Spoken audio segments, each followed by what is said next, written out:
giving you the real from A to Z surrounding the Dallas Cowboys. News, updates, rumors, transactions, takes, and more. So strap up, Cowboys Nation, and start your day off with A to Z Sports. Live with Will Steele. 3, 2, 1. Here we go. Oh, yeah.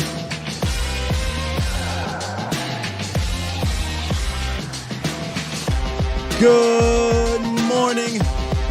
Good people.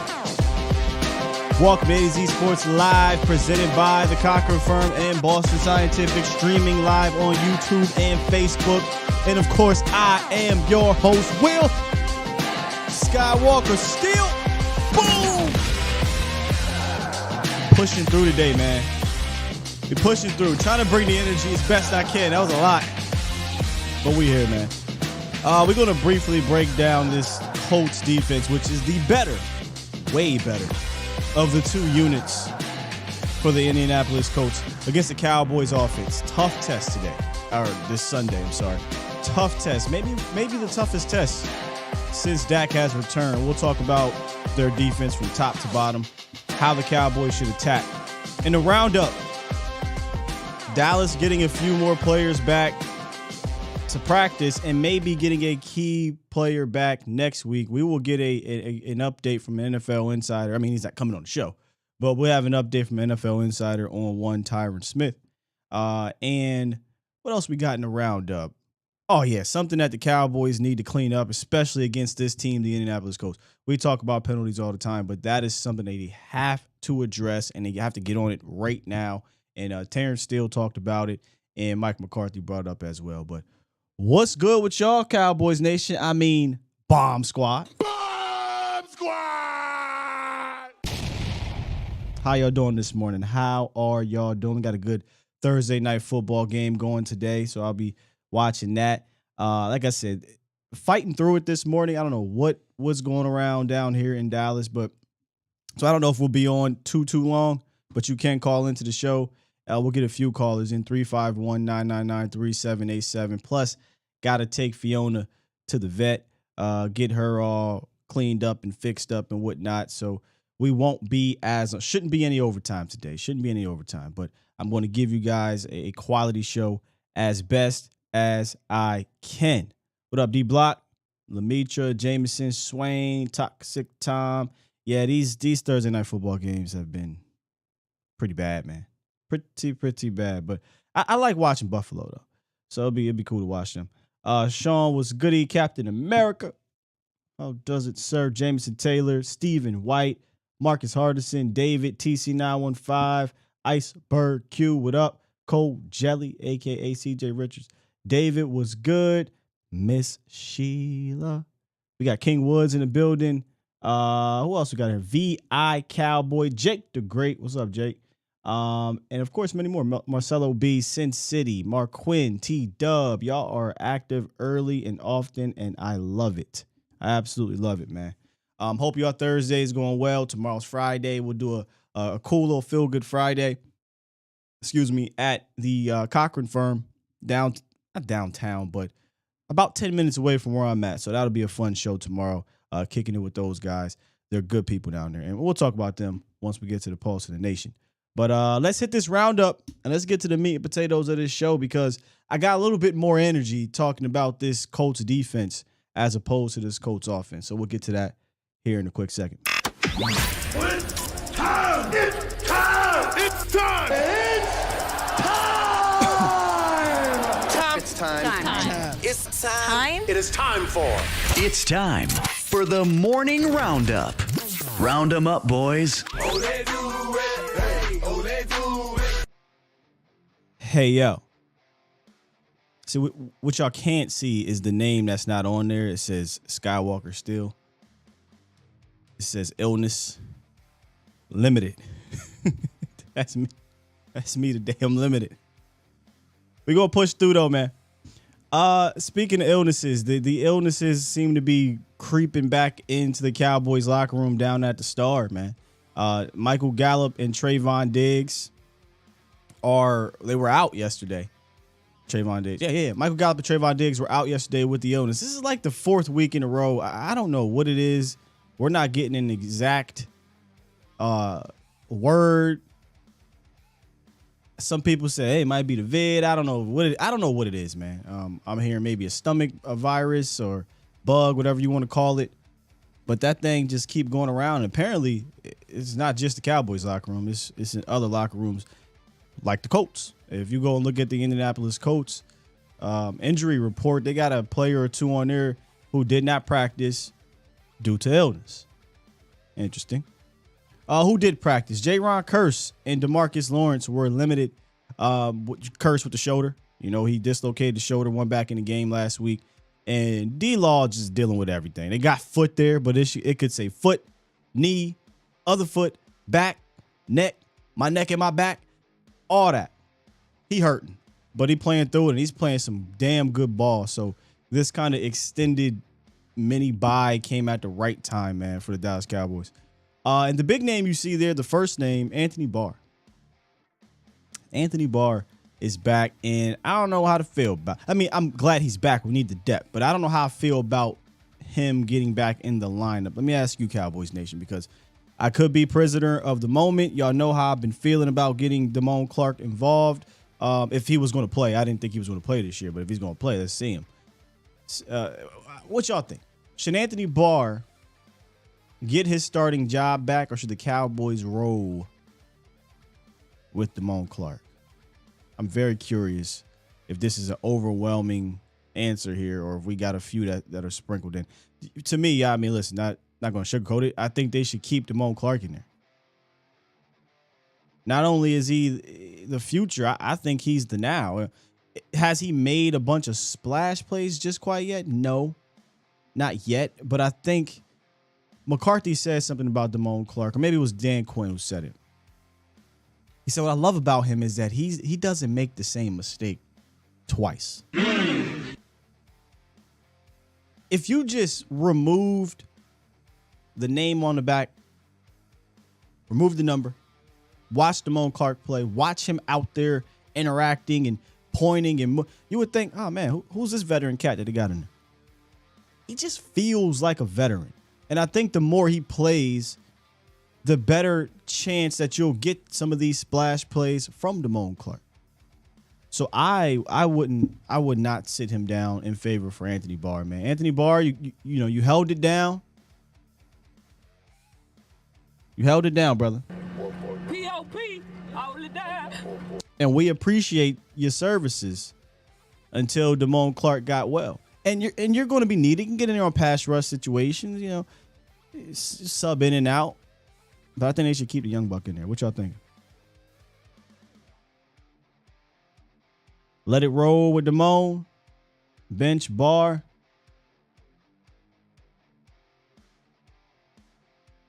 Who else we got in here? Roll with Damone. Anthony P.O.P. Hold it down. Barr, yeah. Barr's going to play, somebody said. So the question is, what would you do? Not necessarily what will happen, because I probably think they're likely going to put Anthony Barr back in there because this team seems to favor their veterans a little bit. The guys they trust. But what would you do? Miss Sheila said I'm rolling with Barr. Marquin says, I'm sorry, rolling with Clark, right? Yeah, I'm rolling with Clark. Marquin, Clark, Weibo, Clark. Barr can go back to Minnesota. Now, Lemitra. Let's be nice. Yeah. Let's be nice. We don't have to go there. I mean, you're not wrong, but you didn't have to say it. I mean, good Lord. Professor O says Clark, Timo, Damone. Yeah, this is overwhelmingly Clark. I hope they decide to keep him in there, man. I just would hate to see him kind of get, what's the word I'm looking for when a veteran is taking time away from these young cats like that. A brain fart. Y'all know what I'm talking. Y'all know what I'm trying to say. Malcolm said, keep Clark, use Barr as a player, coach, mentor. Yeah. Clark showing potential. Yeah. Before we move on to the penalty situation, Jeremy Fowler. Progress stopper. Thank you. We haven't said it in a long time. It's been a while since we said progress stopper. But yes, progress stopper. Thank you. Jeremy Fowler tweeted or reported, whatever you want to call it, because Twitter is basically reporting nowadays. Tyron Smith, per sources down here in Dallas, his 21-day window will be activated after the Colts game. And that the hope is that he will be ready for week 14 versus the Texans, depending on his progress. So this doesn't sound like a situation where, yeah, we're going to open up the 21-day window and give him an extra week, an extra 2 weeks, depending on his progress. It's all about, I guess, how he looks.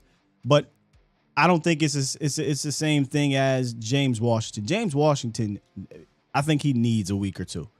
Like he needs a week or two of really legitimately practicing, getting in the rhythm with this receiving room, this quarterback, this offense.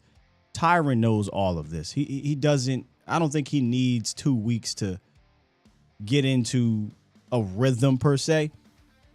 He knows this offense. He knows this quarterback. He knows this cadence, et cetera, et cetera. So it sounds like Coach McCarthy and them boys is like, hey man, soon as he looks good enough to go, he's going. And it could be against the Texans, which is the perfect team, I think, to do it. It's a bad team. Get your feet wet. We know Tyron, every time he comes back in his first game, he has a hiccup or two. So get that out the way. And let's get ready, because you'll get Jacksonville next, and then you get the big boy against Philly. And they got a pass rush. They got a defensive front. And you're going to need your best 5 out there. And I think that involves one Tyron Smith. So this penalty problem for Dallas has been a decade-long thing. Mike McCarthy. Jerry Jones came out in the offseason and talked about the penalty problem. Nothing seems to really have changed. The Cowboys are one of the worst penalized teams in the NFL. There's nothing you can do about holding calls that may be bad calls. There's nothing you can do about those. But the ones that you can deal with, hands to the face, false start, offsides, personal foul, these type of things you can control. And the Cowboys have 4 false starts at home on Thursday. At home. I get it. 3rd game in 12 days, all that stuff. I get it. But you just can't have that. And you definitely can't do it this week. And we'll talk about why in a second. Terrence Steele spoke about the penalties. He said, quote, "We did some cadence work. All just trying to get off on the cadence. We just need to keep doing that, and we'll get it right. We were put out on the field, and coaches were trying to mimic Dak's snap count, just getting reps there with that." Terrence knows a little something about 4 false starts. He had 4 false starts in week 1. Don't think he's had one since. Well, maybe he did have one on Thursday. I can't remember. But that game was just kind of an atrocious game for Terrence in week 1. So that's probably why they asked him about it. But Mike McCarthy, they asked him about the penalties as well. He said penalties and penalty prevention. He always uses some very interesting wording. Is something we're spending more time on. I was asked yesterday on Instagram about this penalty situation. And I said something along the lines of, I just think this is who they are, man. And it sucks. It really sucks, because I don't think you can get into the playoffs and average 9-10 penalties a game. That is killer. And that's what they're doing over the last 3 weeks, Cowboys Nation. Dallas Cowboys are averaging over the last 3 weeks 9 penalties per game. That would rank last in the league. Over the entire year, they're a little bit better. They're not 32nd in the NFL. They're 31st in the NFL in penalties. They got to clean this up, man. If you go look on the other side of the ball, they got to clean it up this week, in my opinion. The Colts defense is coming into town, and I don't think that you can put yourself behind the sticks against this defense. This isn't a slouch defense. Not at all. This is a good defense. This is a well-coached defense. This is a well-coached, because this is a disciplined team. Let me just say that. On both sides of the ball. The Colts are 5th in the NFL in flags. Dallas Cowboys 31st. And like I told you guys, over the last 3 games, the Colts are even better in regards to penalties per games, and the Cowboys are worse. You get behind the sticks on this unit with that coach, some of these players, with that secondary, which is pretty solid, you can get in trouble. So they got to clean this up. Cowboys at home can't have 4 false starts. You just cannot have it. And they know that. Shogun says, we all know why we get so many penalties. No, share it with us, Shogun. Why do we get so many penalties? Now, if you're talking about the subjective holding calls, pass interference, legal contacts, things like that, yeah, well, I don't think none of that's going to change. But you can change hands to the face. You can change false starts. You can change offsides. You can change personal fouls, late hits, or undisciplined action after the fact. You can change those things. Right? What causes a team to be so penalty heavy, especially since we are so dominant? I don't have an answer for you, man, because this has been for decades in Dallas. Decades. We got a super chat from Calvin. Call you Roscoe? Super chat. Appreciate you for the $5 super chat. He says, do you think the Colts defense will attack our left tackle like the Giants did? Kellen made no adjustments. Hold tight, Calvin. I got you. We about to roll right into this Colts defense. Perfect segue, actually. Last time we faced Matt Ryan, we put up 44. Indeed, we did. T-Dub says laziness and discipline. Laziness and discipline. Discipline for sure. Laziness, I don't know. I think this team works pretty hard. Was it a problem with Parcells? I'm going to be honest with you. I wasn't studying the penalty situation as hard back then. That was 2003 to 2006, 2002, 2006, something like that. And Parcells is a hard-nosed head coach, but there was a statistic, and I can't remember. I think it was on the Fan. I think it dated prior to Parcells, where the Cowboys were something like top 3 or 2 in the NFL in penalties, penalty yardage, all that stuff from that time period. Now, that's a long time. That stretches over 20-some years. But that's why I say I don't come on here and complain about those type of flags. I get it out. When it happens, I get pissed. I let y'all talk about it. We'll talk about it. But I don't come on here and say, well, we lost because of XYZ penalty. I don't think those type of penalties are going to change, Cowboys Nation. I don't. So Shogun, I think that was your name. If you are insinuating the tinfoil hat thing, don't do too much tinfoil hat in regards to the Cowboys. But that one, yeah, I might be down with you. Might be down with you. L said over aggression, and Mike spoke to it.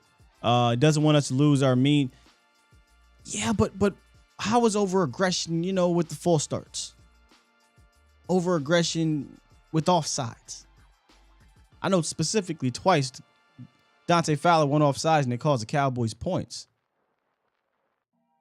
Those type of things to me are you can't have them, and that's what separates a disciplined team from a non-disciplined team. I don't get mad at teams that are holding penalty. That's going to happen. Pass interference, that's going to happen. But the ones you can control are the ones that tick me off, man. And if they don't get that together against this Colts defense, which let's go ahead and segue into that, they'll be put behind the sticks against a really solid unit, Cowboys Nation. It's a really good unit. In fact, I'd argue since Dak has returned, this may be the best unit they will have faced. And I know Kenny Pickett had a good game against him and all that stuff. Y'all know who the defensive coordinator is over there? I have a lot of respect for this guy. Gus Bradley. Former predecessor to Dan Quinn in Seattle, which means Legion of Boom.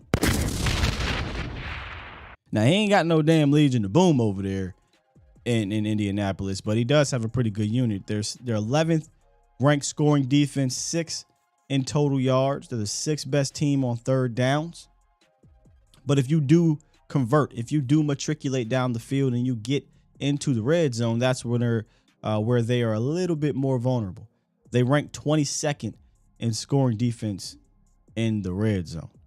Now, I know you see the names like DeForest Buckner and you see Yannick Ngakoue and you're like, oh man, they got some boys up there. They absolutely do.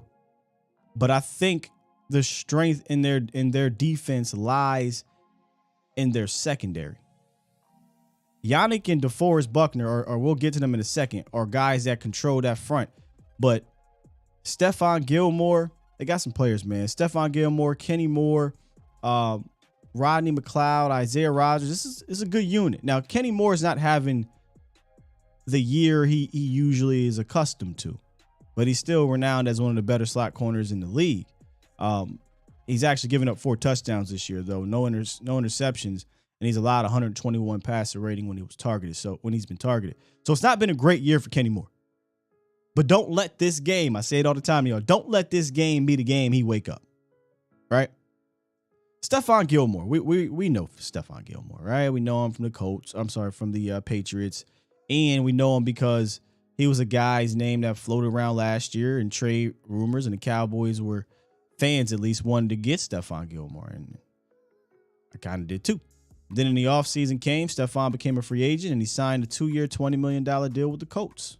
They're getting their money's worth. I think he'd have been a fantastic number 2 corner here with the Cowboys. Nobody has scored a touchdown on him yet. Nobody has scored a touchdown on Stephon Gilmore yet this year. Can we change that this week? Let's see. Let's see if the Cowboys can change that this week. But again, when I get to the end here, got to be smart. Isaiah Rodgers, a very sneaky good cornerback for the Colts. I don't have him up here as key players, but he usually is oppo of Stephon Gilmore. Number 34, if you actually go look on tape. He hasn't allowed a touchdown this year either in 201 coverage snaps. And I think the entire unit is capped off by a guy that we know very well. Veteran safety Rodney McLeod. Played with the Eagles for 6 years, got the Super Bowl ring there.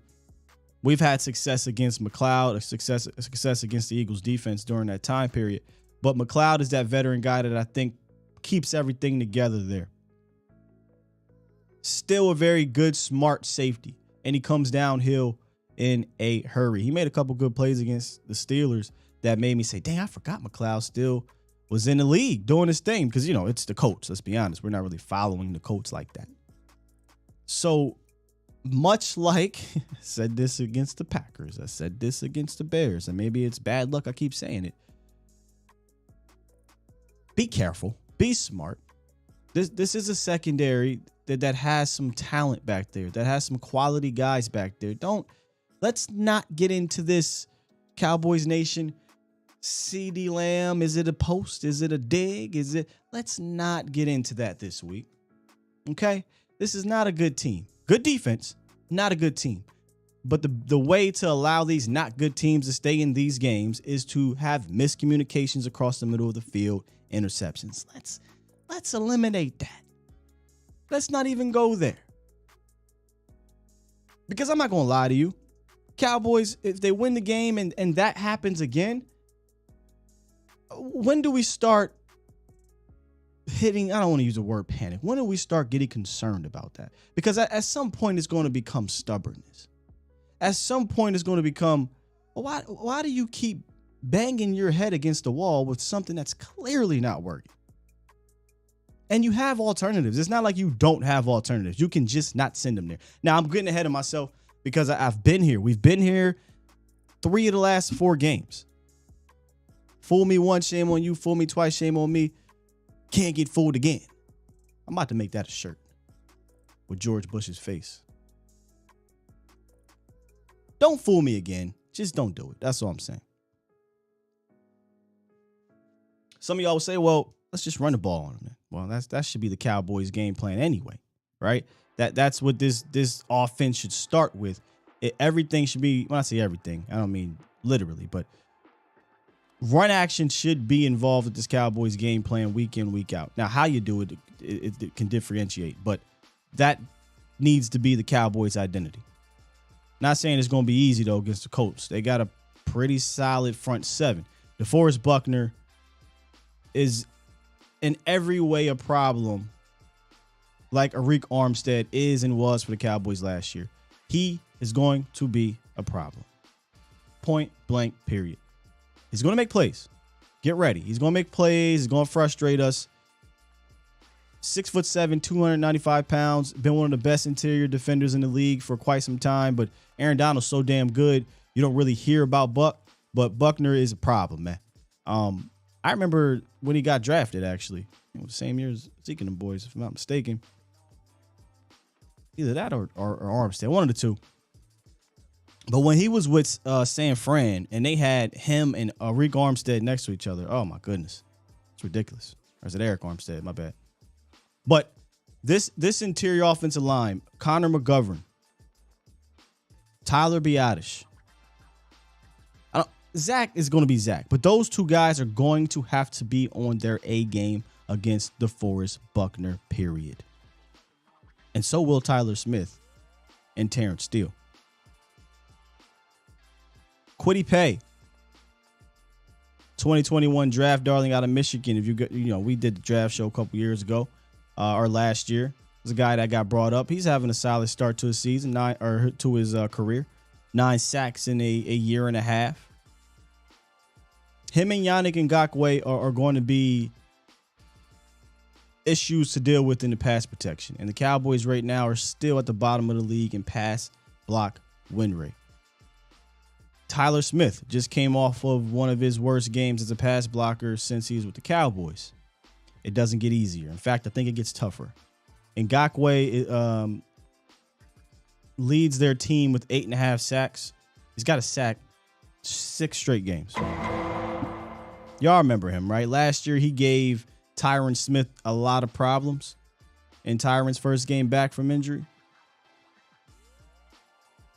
I think he's going to give Tyler some problems. Now, where you can get at Ngakoue, because he's not a big dude and he's not really good against the run, is running right at his ass. If that's one thing I am confident about Tyler Smith on Yannick in this game, is that I think he'll maul the hell out of him. I don't think he's going to want nothing to do with him down in, down out when it comes to running the ball. But if you get behind the sticks, if you have penalties, false starts, holdings, whatever, and now you're in 2nd and 15, and you're in 3rd and 12 or 3rd and 9, that's when he can pin his ears back and get at Tyler Smith. Or Terrence Steele. I like Terrence, that's my cousin, but he's still, I think he's a solid pass blocker. I think he's an elite run blocker. I think he's still growing as a pass blocker, but I still think he's one of the better right tackles in the league. Not going to be great at everything. If you are, you're one of the best, period. So keep an eye out on Yannick. Behind those guys is a very interesting unit, because they kind of remind me of a Dan Quinn style. Well, former Dan Quinn. Now it's interesting because he's going back to the bigger, longer guys. Interesting. But the Atlanta days, Dan Quinn, where we like those quicker, faster dudes at linebacker. A lot of those dudes are quick and they fly to the ball. EJ Speed, talk about a name for a linebacker. EJ Speed, Zaire Franklin, who's filling in for all-pro linebacker, formerly known as Darius Leonard, is Shaquille Leonard. And Bobby, I'm going to try to say this, Okeruke. Bobby Okeruke. I think I got that. Those three guys are pretty solid, man.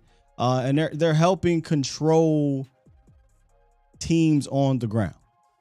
On the year, running backs are averaging 24 carries per game. So teams are running on the Colts, but they're not running successfully overall. They're only averaging 3.8 yards per carry. But in that Steelers game, even with Najee Harris going out, they ran for 131 yards, 29 carries, and they had 2 touchdowns in that game. And I believe over 4.5 yards per carry. So prior to that, they hadn't given up over 100 yards in 4 straight games, but the Steelers went on the road and did that. Dallas should be able to do something similar at home with a better running game, a better run blocking unit, a quarterback and weapons that should put a little bit more fear in the Colts defense. So I understand. Look, and I respect I understand and I respect the Colts defense, but there shouldn't be a reason why the Dallas Cowboys offense or run game shouldn't get going. Run action shouldn't get going. And I think it's going to come down in this game with the Cowboys offense against that Colts defense. It's going to come down to Kellen Moore and Dak Prescott making sure they stay on track with what works, making sure that there is a purposeful game plan. I don't think you can come into this game plan, or I'm sorry, into this game and just kind of wing it.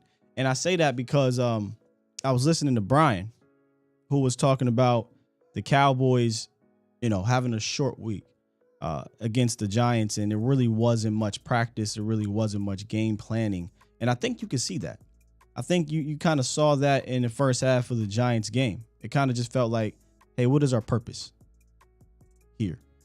And then it got going in the second half when they went back to a more purposeful offensive rhythm. So I don't want them to wing it against this team. Gus Bradley's good. They got a good front seven. They got a good secondary. Can't come out and have, multiple interceptions. Can't come out and have a ton of penalties. I get it that their offense is not good, but that's the easiest way to keep a bad team in a game, give them confidence. The Fighting Saturdays can start feeling themselves, and trick play could happen. And next thing you know, it's 13-7 at halftime. Right? So let's not do that, Cowboys Nation. Let's see. Somebody brought up Leonard. Is Shaquille Leonard supposed to be playing this week? Is he supposed to be playing? Ban says it sounds like it's a Tampa game, so we have to be committed to the run game. Don't be scared if it's not an 8-yard run every attempt. I agree 100% with the latter, and maybe that's a part of that growth that Kellen was talking about. We only got one game of this where the running game wasn't great, but he kept running.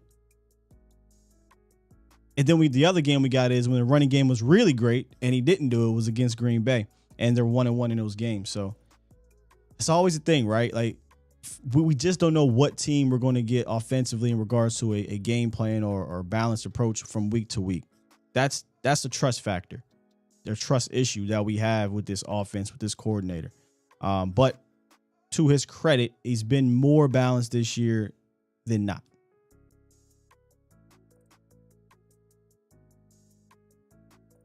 Austin, that's interesting. I wonder if those stats are a little skewed. Stats always are skewed a bit because Indy plays so much from behind that we know the other team is going to burn clock and rush more.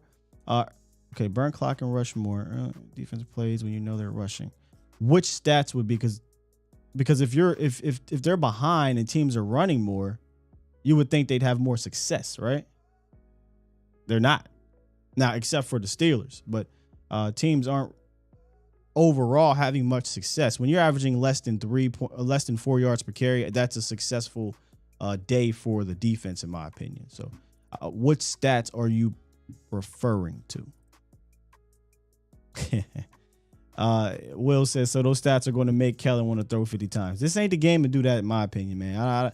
I know you're being funny, but I don't think we need to be dropping back here 38, 40 times. I don't even think you need to drop back here 35 times, or you should, because Buckner, Pay, Yannick, they can get after the quarterback a bit, man. And the secondary it's not a bum secondary. In fact, I think they're top 15 or so in most of their passing categories. Now that you could argue, well, is it because teams are running, etc.? But again, they're an interesting team. Teams are running, but they're not running well. Teams are throwing. They ain't all that great throwing it either. This is a solid group, a really, really solid group, which is why I think you're going to have a purposeful game plan. Find what works and make them make you stop doing it. Don't you stop doing it on your own.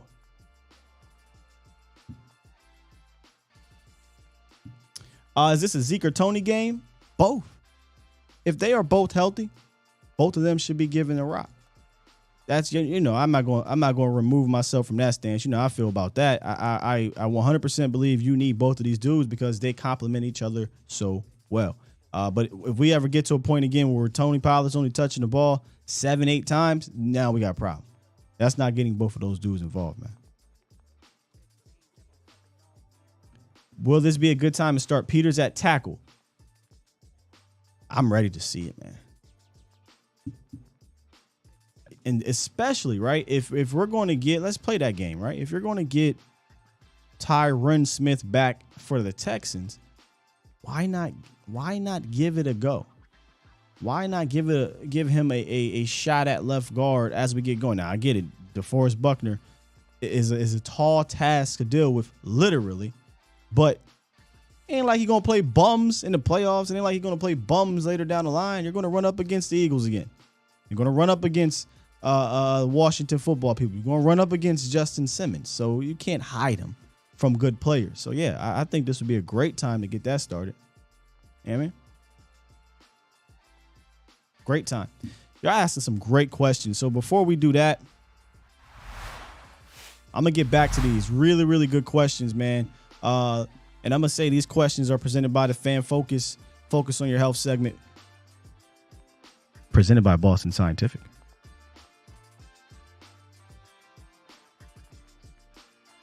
In the U.S., more than 39 million men suffer from ED. Boston Scientific created edcure.org to help you find your best cure. To get started, go to edcure.org, take the quiz, learn your severity or risk.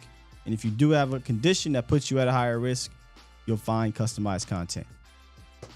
Best way to find a cure is to contact an ED specialist by browsing a list of experienced physicians in your area.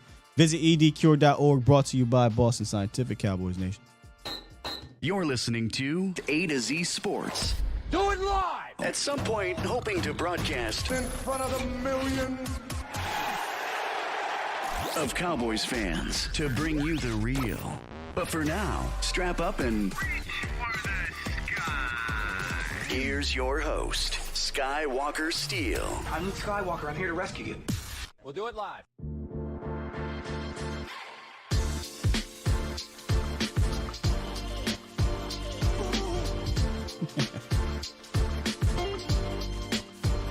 Guy from Dubai. My man Sean Moyer said, every day, where'd you go? Every day that goes by increases my regret over Amari. It's an interesting take. Cowboys sitting at 8-3. I don't think there's regret. No regrets. I don't think there's regret, but yeah, it's maybe in the offseason I'll revisit it, but yeah, that sucked. Flat out, that sucked. Let's get back to some of these questions, man. Y'all are asking some really good questions here. L said, over under on our first few offensive plays being pass play. What's the number? Or you want me to give you a number? Our first few plays. Gotta be a little bit more specific. We're talking about first 15.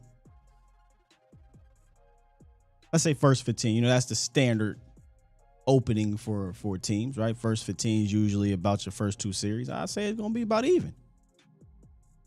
I know it sounds crazy.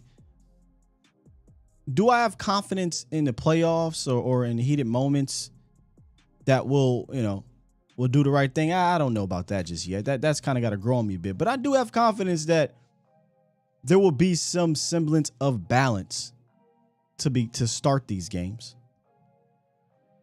Right?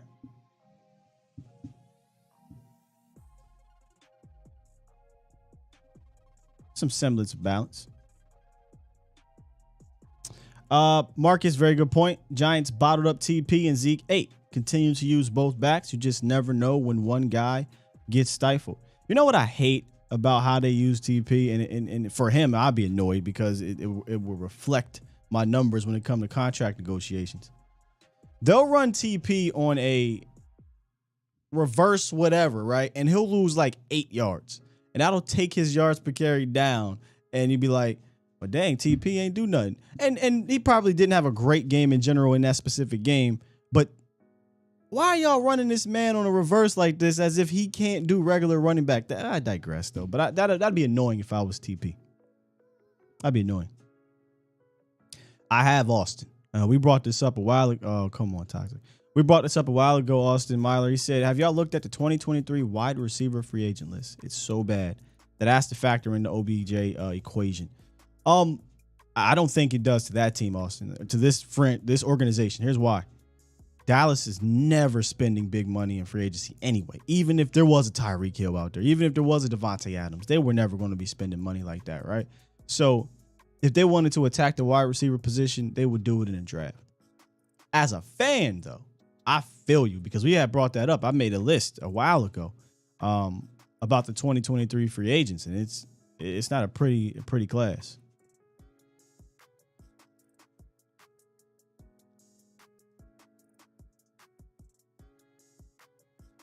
Trips. We know what the 49ers do, and they do it well. And Dallas' biggest problem isn't Dak, it's Kellen, a coach. Kellen Moore and his crayons. Oh, y'all getting on Kellen again? Yeah, I don't think that the Cowboys' biggest problem is Dak. That's a 4-letter network thing. Speaking of which, I hate I had to do it to Shady. I didn't want to bring him up. I know y'all about to kill him now. But 2 days ago, he said stats didn't matter. And then yesterday, he said stats mattered. So I went on Twitter and I'm like, bro, what are we doing?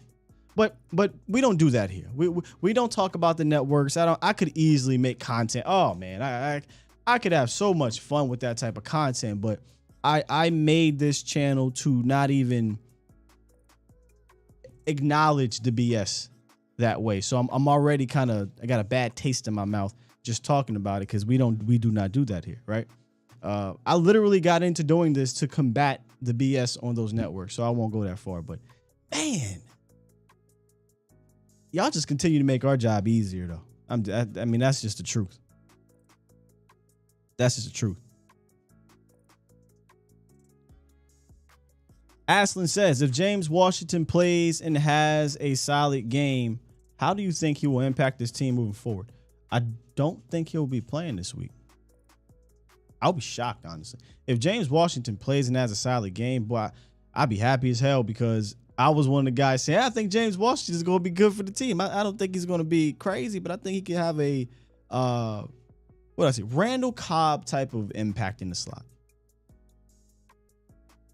But I just don't see that happening anymore. I think it's too late. I think he needed to be in camp. He needed to have games. I don't know how that happens, but if he does play and has a solid game, how do you think he will impact this team going forward? I would say he would either be the slot guy, which that's how I would use him, or the number 3, but he'll play outside when they move CeeDee Lamb in the slot, which I don't like. I don't want them to do that because every time I move CeeDee Lamb in that slot, they like to do this seam stuff. And y'all know how I feel about that right now. There's no need. There's just no need to do it. He is who he is, T-Dub. 100%.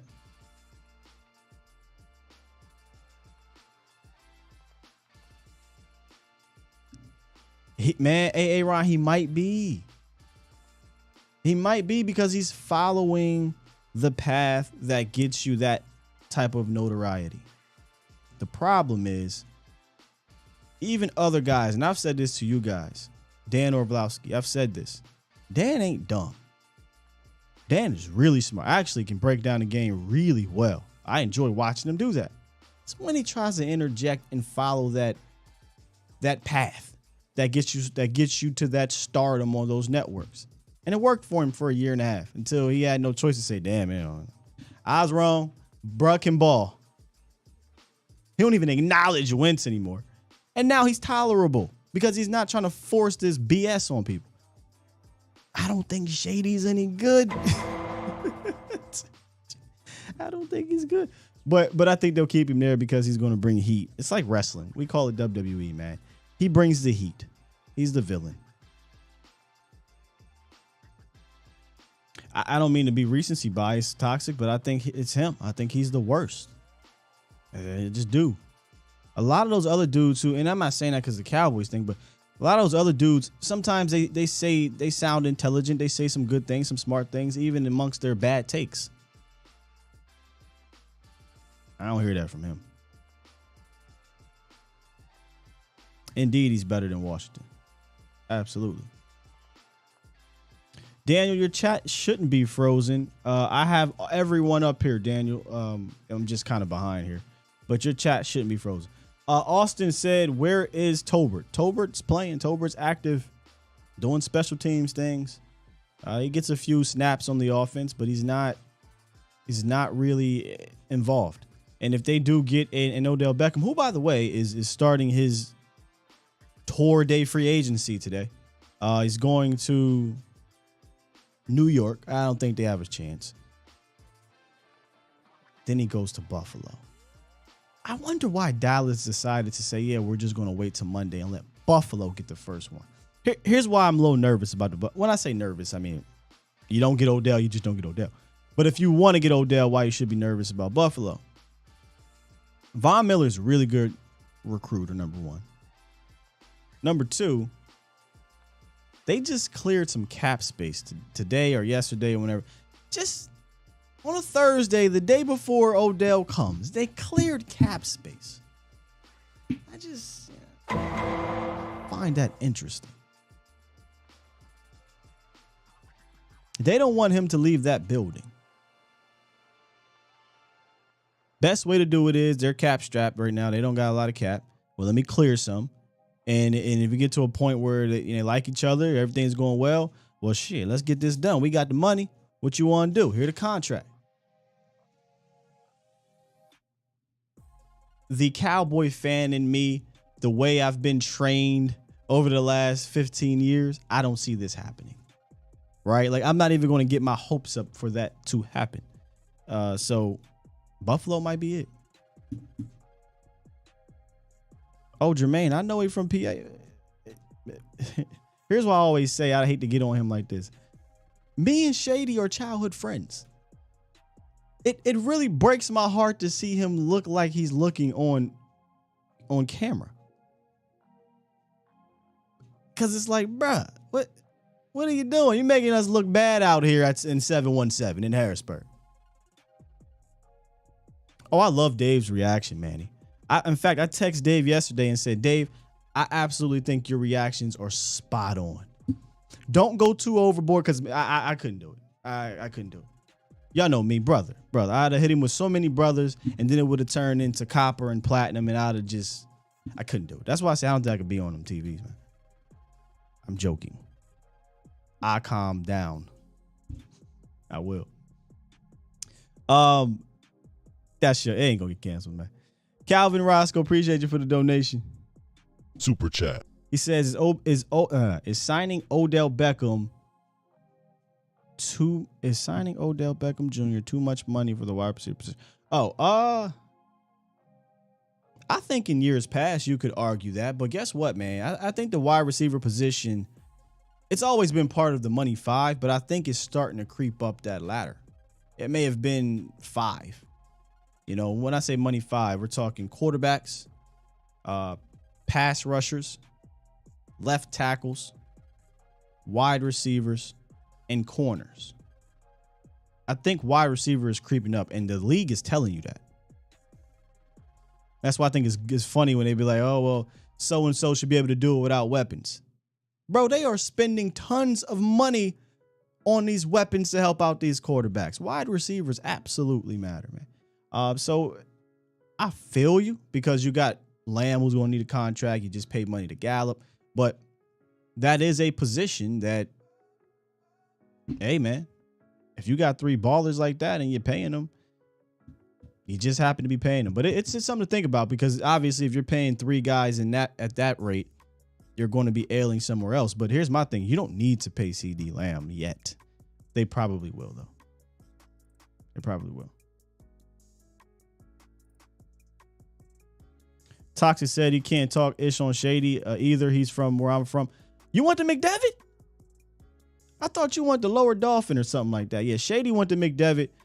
Best back since Ricky. Best back since Ricky. He's the best back, period, out of McDevitt. And that's salute to Ricky Waters, who probably should be in the Hall of Fame. But I'm sorry. Shady's the best running back to come out of McDevitt ever. The things I watched Shady do at McDevitt didn't make any damn sense. None. Oh, you didn't go to McDevitt. Okay.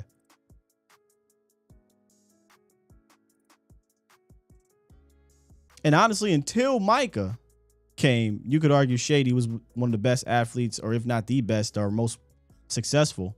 I think Micah is coming for that title, though. He gotta go a decade in, but he's coming for that title. Let's get to 205 real quick. Calling in the Pulse of the Nation hotline presented by the Cochran Firm. I will be there tomorrow. Make sure y'all tune into that. If you need any help, though, from a legal standpoint, hit them up at 1-800-THE-FIRM. Or you can go on their website at CochranTexas.com. 205, what's goody? What's happening with you, Scott? Landlord from Alabama, what's good, man? What's happening with you, man? I'm You good, been MIA, ain't you, man? I've been looking for the show. I said, man, what's Scott here? I was on Facebook, man. They, YouTube got me on the game day. Yeah, when we played, who did we play a couple weeks ago? I don't know who it was, but when we were doing our pregame show, the Eagles game was on. And some of the audio came through our pregame show, and the NFL and YouTube didn't like that, so they suspended us on YouTube for a week, man. So we was on Facebook for that. For few days. They some haters, man. Yeah, they got hating on the kids. Yeah, man. But I just wanted to pop in and holler at you, man. I really just tuned in. You was just talking about the Colts and the Cowboys. Yes, sir. Yep, we just went over the Colts defense against the Cowboys offense. Okay, I was saying a matchup I'm looking for. I'm kind of slightly concerned. That wide receiver Pierce from Cincinnati. I kind of liked him coming out. I know he ain't made no big impact, but he's a big wide receiver. He's physical. He can high point the football very well. And he's gonna be going up against AB. Well, or they might put Pittman over there, right? We talked about that yesterday. Yeah. Like Pittman and Pierce are two big body receivers that will give AB trouble, and they got a little something to him downfield because you could just throw it up. Teams are just throwing it up on AB. This is why I would put him in the slot, man. I would just say, listen, they found a mouse in the house. They found a situation. And I know you can combat and say, well, if AB is only going to give up one big play a game like that, I can live with it. But it can cost you. Look what happened in Green Bay. That one big play literally cost you the game. Absolutely. Yeah, you're right. And like you said, I just don't know about him playing the ball in the air. I think he get a little too nervous because he be having decent coverage. Then when the ball get in the air, it's just like he just forget every technique he ever had. You know what I'm saying? I don't know what it is. Yeah, he has. He has no great ball skills downfield this year. It's just been bad. Yeah, I am kind of sort of concerned because like Matt Ryan ain't nobody to be afraid of, but true enough, as we seen last week. That was a YOLO ball by Daniel Jones. Mm-hmm. It wasn't nothing precise about that ball, Scott. Nah, he just threw it up. Bro said, hey, Slayton down there on AB somewhere, and it wasn't no safety over top. So it's like I'm gonna just throw it up and let Darius Slayton do the rest. And he played the ball terrible, man. Like I try not to be hard on AB because he didn't shut me up for a minute though. Because you remember everybody wanted his throw for a while. And then he started playing pretty solid for an even longer time. And then now it looks like he's kind of falling back to reality. So, you know what I'm saying? I'm going to give him a week or so. He did give up that one play. But after that, I ain't see too much more after that. Oh, landlord, he is what he is this year. See, the difference is last year, there wasn't much you really could. He was playing really good, consistent ball. Like he was a consistently good player. This year, that's not been the case. I think he's been up and down and probably more down than up. So I think it's fair to criticize him. I think it's fair to look for an alternative. And I think we're at week 12. I think he is what he is. I think he's going to be what he's going to be this year.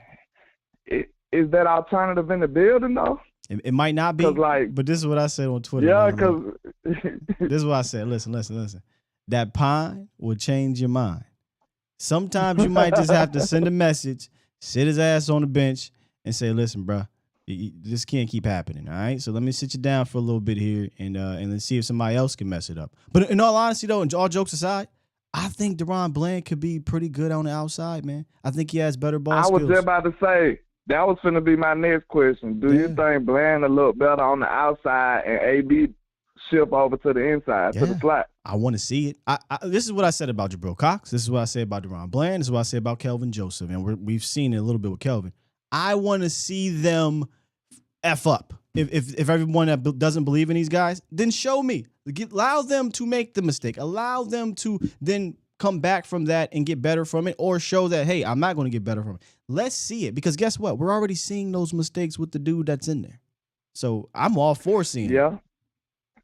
I feel you on that, but like the couple of plays that we seen KJ give up and Bland give up, it was situations where we got caught in like man coverage with like single high, and there wasn't nobody to help them. Like I think that's probably just as much a scheme fault as it was for them. You know what I'm saying? Because they young green bean players that just barely getting reps, and you just leaving them on the island. Well, in regards to Bland, his have come in the slot too, right? Like the slot is hard, man. Like maybe I didn't give Jordan Lewis enough credit. You know, I was kind of back and forth on J. Lou over the years. I was trying to defend him a little bit. Then I was like, all right, let's see what.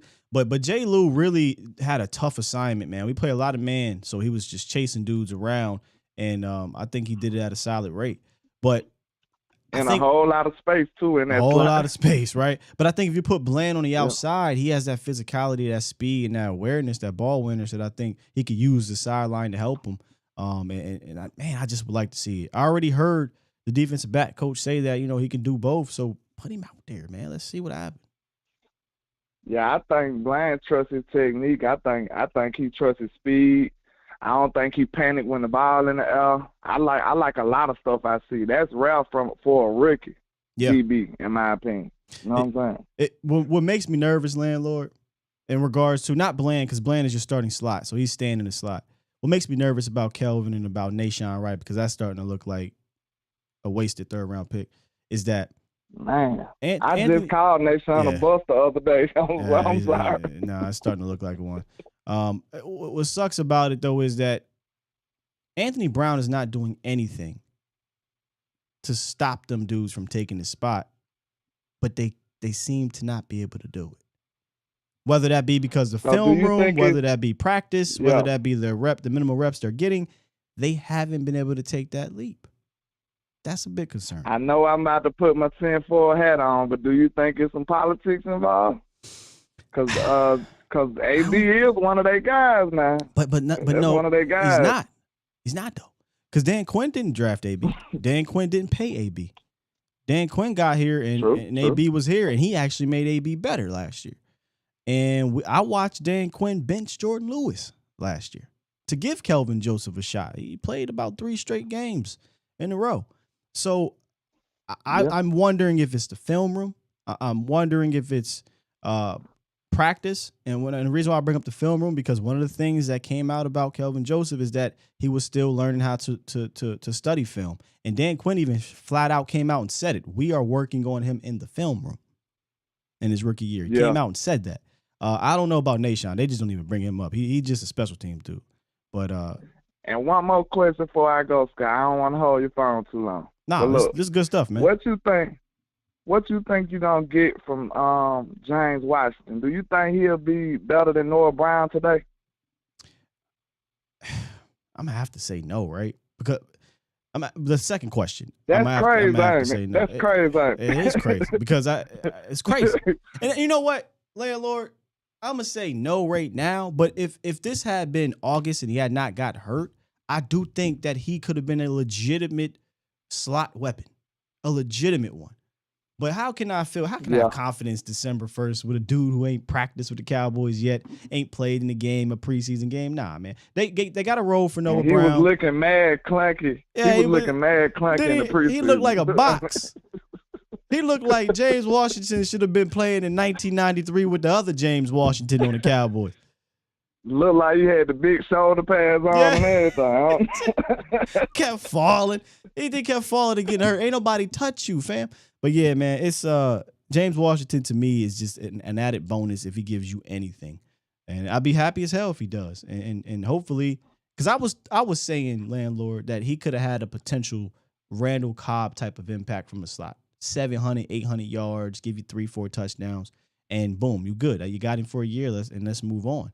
But I don't look at that no You know more. what he kind of put you in the mind of, what I seen? Who that? He kind of reminds you like a short Michael Gallup. That's what I seen on film. He Well, was high pointing the ball, physical, Yeah. and everything. Yeah, well, if you're talking about He's prior not to no injury. burner. Yeah, you're talking about Yeah, when he was in before Pittsburgh. injury. Yeah. Before injury. Yeah, he go up and get it, strong hands, a physical player. Yeah. I don't think he was as fluid as Michael though. I think Michael got a little bit more smoothness to his game. James a bit more Yeah, rugged. he definitely gonna be a cheaper version. He definitely a cheaper version, but like his skill set as far as like high pointing the football and stuff like that, he kind of gave me some Gallup vibes though. Yeah, he definitely can go up and get that thing. He did it at Oklahoma State, man. When you win that award, you win. You ain't no slouch, man. It just he got to Pittsburgh, was good in the second year, then got washed out because Pittsburgh be drafting dogs at receiver. They draft receivers. Man, God, I was begging for Pickett. If we would have got, man, I swear, bro, in the draft process, I was like, man, I like George Pickens. I might have to go pull that back on. Like, bro, if we would have drafted Pickens, we wouldn't have no wide receiver problem right now. Him and Dak would have went crazy, Scott. Man, he would have went crazy in this offense. Go watch like the draft this show. offense in particular. Go watch the draft show. I'm sitting here with Mauricio. I'm saying like, bro, Pickens is still there, Mo. Pickens is still there, Mo. And then everybody talk about the character concerns. I'm saying like, man, screw Dallas. all that, man. Draft the kid by his talent. You know what I'm saying? Just take a chance on the talent. This is Dallas. Them dude ain't scared no character. They drafted Kelvin Joseph. What are we talking about here? Straight up. Hey, man, good stuff, landlord. It was nice to hear from you, bro.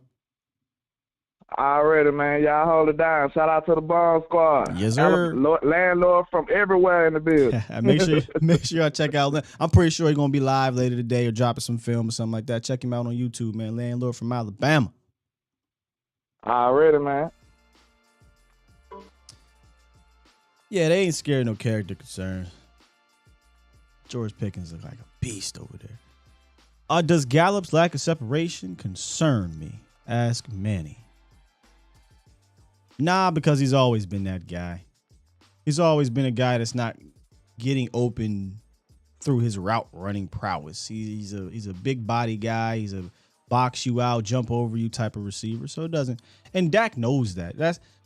Dak understands that. That's why you see on one of those third downs, receiver is draped on Michael Gallup.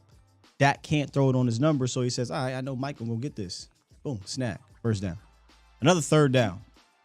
Corner is draped on Michael Gallup. All right, I can't throw a dart to Michael Gallup on this comeback. Cornerback come knock it down. I make Michael Gallup jump and box him out. First down. They have a chemistry. It's just not big play chemistry this year. It used to be. Mike used to just go deep. Dak could throw it, and they used to use him that way. They're not really using him like that right now.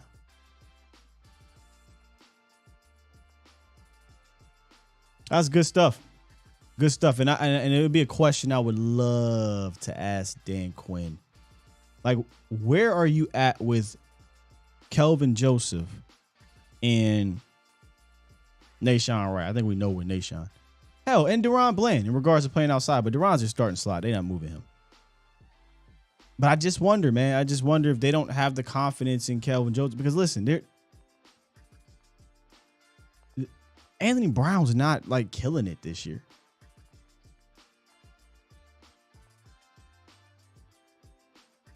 Dan Quinn said, I want to see what Kelvin Joseph has last year, and gave him like 3 or 4 games. And I thought in those games you saw some ability. You saw some promise, some really good promise.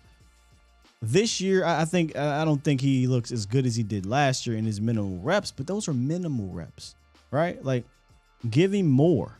Give him a little bit more to see if he can learn from some of those things. But I don't think you can put on a tape and say he's been better this year than last year. And maybe that's why they don't trust him. Maybe, like I said, film room, maybe it's practice, but it's a question I would love for, and maybe I should reach out to my person down there and see if they ask that question. What are your thoughts on getting Kelvin Joseph involved more? Something to it, man. If he ain't out there, I think it's a reason, because Anthony Brown has not done a lot to say I can't be replaced. Y'all know I always believe he's a replacement level player anyway. And now he's playing like that or below it. Last year he was playing above that. So we got that. Good stuff today from y'all. Let me make sure I did not miss y'all super chats. I don't think I did. I think we're good to go. I'll get in on a few of these end of the show comments. Let me see. I missed 2. Shout out to John Jones. Appreciate you just donating to the super chat, to the brand. Appreciate you, John Jones. And we don't wife them 304. Shout out to you, Chris. Thank you very much. He says Dak, since returning, has completed 74% of his passes while throwing at 8.62 yards per attempt. I need Jane Slater, bro. Man, Dak is dealing. Dak is dealing. You know, and maybe I'll.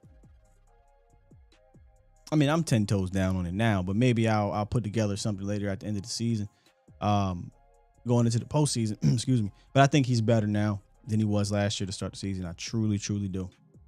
I truly do. Just got to get that middle of the field situation with CeeDee Lamb corrected. Nah, Manny, that's not happening. He said, do I think that he said, thinking outside the box, do I think that we'll ever give Diggs some snaps at wide receiver? Nah.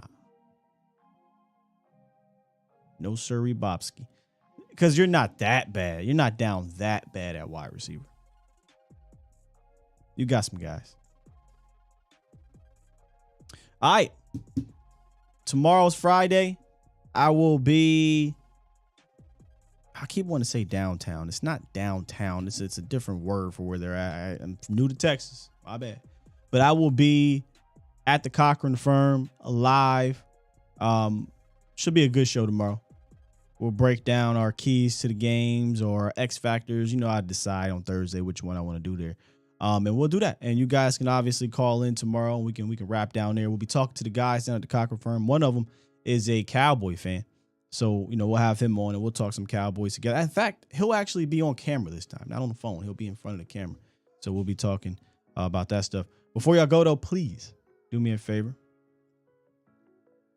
Hit that like button if you enjoy the content. If you just strolled in here and you're like, man, why can't I get in on this quality chat group in here, man? It's because you got to be a subscriber, man. Got to be a subscriber. And let me get to Authentic's question before I leave. Shout out to Authentic and the Beard. Fantastic show that they do over there on YouTube. That's where I get my cheat codes at sometimes for some of these NFC games and these NFC teams. And run over there and listen to what they saying because they keep an eye on all 4. Authentic said, what's your thoughts on all 4 NFC East teams getting to the playoffs? I ain't gonna lie, I hate y'all. I hate all of y'all. I don't want none of y'all to get in. But how dope would that be? They call this division the least, and it's terrible, and they diminish the wins against it. And it's by far the best division in the NFL this year. It was supposed to be the AFC West. Chargers did all of this. Their darling quarterback. Denver went out and got Russ. The Vegas Raiders went out and got Adams. Look at the quarterback row over there. Tyler Heineke, Heine Ho, and Danny Nichols. 7-4, 7-4. I'm just saying. I think it'd be dope, Authentic, if all 4 teams get in. But it'd also be amazing if y'all just bomb the rest of the year and go 7-10. And the Washington football people bomb the rest of the year and go 7-10. Oh, I'd love that. More than all of us getting in. I'm sorry. That's just my Cowboy. I can't. I just can't talk too well about y'all forever. I can't do it. That's all I'm saying. But back to hit that like button, man, on the way out. Later on today, Mauricio will be back on last show of the week for A to Z Sports Primetime. And then Vash Lombardi and I will be doing our last show of the week on the volume. About 3:06-ish. 3-ish Mafia. Shout out to y'all. They got merch over there now. I don't know if they got they do have the Volume 306 over there. They do. So y'all can actually get some of the Volume 306 merch on that side of the fence. I'll be back tomorrow morning. Y'all know where to find me later today. I appreciate y'all. Y'all have been the absolute best, as you always are. If I don't hit this button, I'll be here forever. I fought through this thing today. We got through it. TC said he wants everybody because we own them in the division. I don't want them in there. They can all tank the rest of the season for all I care, man. Y'all make sure y'all check out Authentic later too, man. Appreciate y'all. Be out here. Peace.